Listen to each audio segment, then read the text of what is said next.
love third-party keyboards on iOS. Got my phone right here. I just wish that they were easier to use. Now, the new Gboard, that's a weird name, Google, I gotta say. It's a Google keyboard for iOS called Gboard. It lets you search. It offers predictive emoji, GIF search, and more.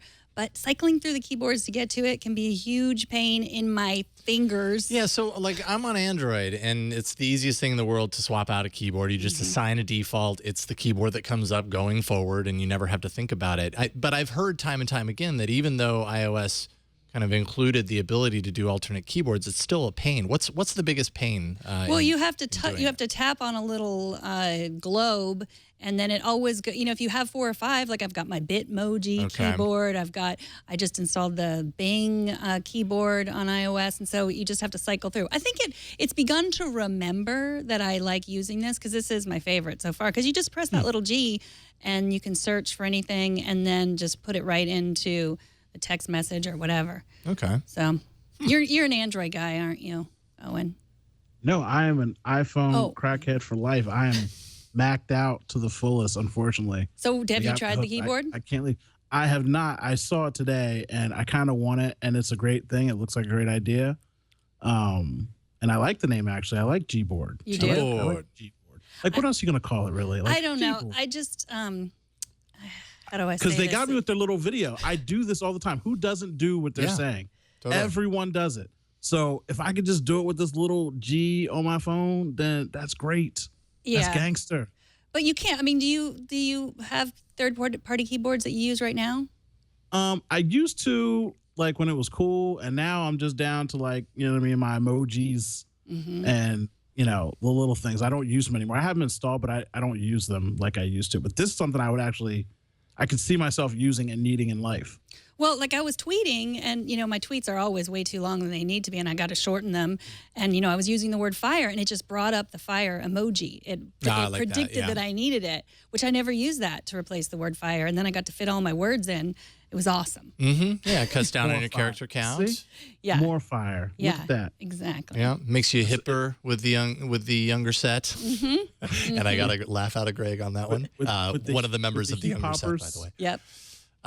Yeah, this is cool. Of course, obviously, one of the elephants that's in the room right now staring at me is the fact that it launched on iOS before Android, and this is a Google property. But this is not actually outside of the realm of what Google does. Sometimes they create things first for iOS, and then they roll it out eventually to Android.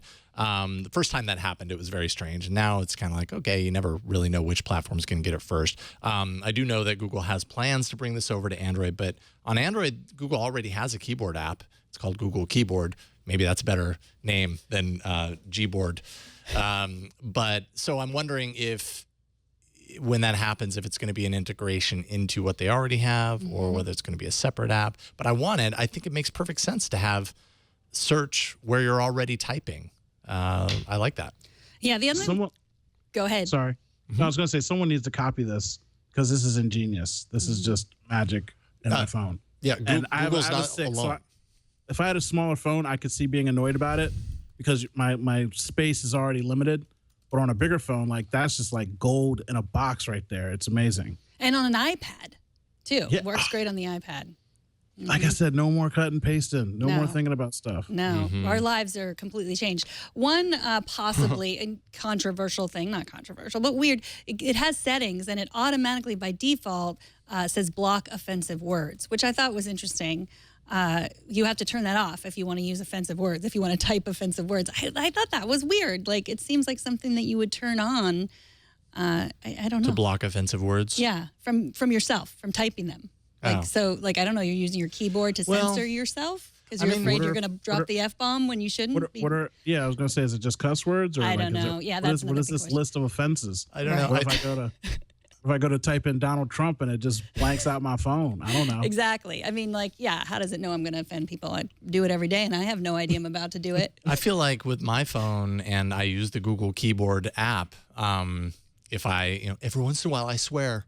It's true. Even I swear.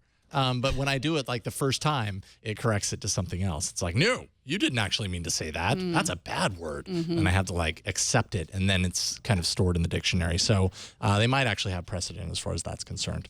Google just wants you to be a cleaner person, a better person.